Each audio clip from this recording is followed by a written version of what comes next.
শুরু করতেছি মহান আল্লাহ তাআলার নামে। আমি মোহাম্মদ আব্দুল সাত্তার সরকার।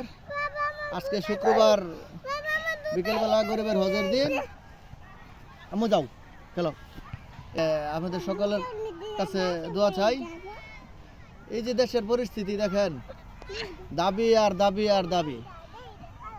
আসলে দাবি যার যেটা প্রয়োজন এটা তো মানুষ করবো, সবসময় করব। এখন যে শেষ হয়ে যেতেছে এরকমটা না, সারা জীবনই থাকবো। আমি মনে করি এখন এই চারিদিকে যে দাবির জ্বর উঠছে, এই জ্বরটা থামানো দরকার।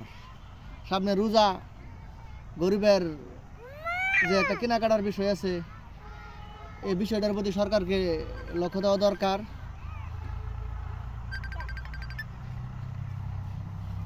এখন আসলে দাবির পরিপ্রেক্ষিতে কিন্তু মানুষ কি বুঝাইতেছে বুঝতে পারতেছি না, সব দাবি এখন উঠাইতেছে। তা আপনাদের কাছে অনুরোধ থাকবো, যারা এই দাবিগুলি করতেছেন, এই গ্রুপগুলি সংস্থাগুলি, আপনারা আর দাবি আপাতত কুরবানির ঈদের আগে আর দাবি উঠায়েন না।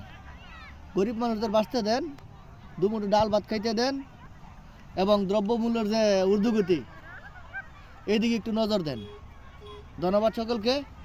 আমার কথা যদি অনেকের ভালো নাও লাগতে পারে, লাগতেও পারে। আমি রাজনীতিবিদ না, সরকারি আমলাও না। আমি নিজে থেকে বলতেছি, আমি এই নিম্ন আয়ের মানুষ, চলতে খুব কষ্ট হয়। আপনারা বিষয়গুলি বিবেচনা করবেন। যদি পারেন দাবি দেওয়া বন্ধ করে দেশ গড়ার কাজ করেন। আসসালামু আলাইকুম।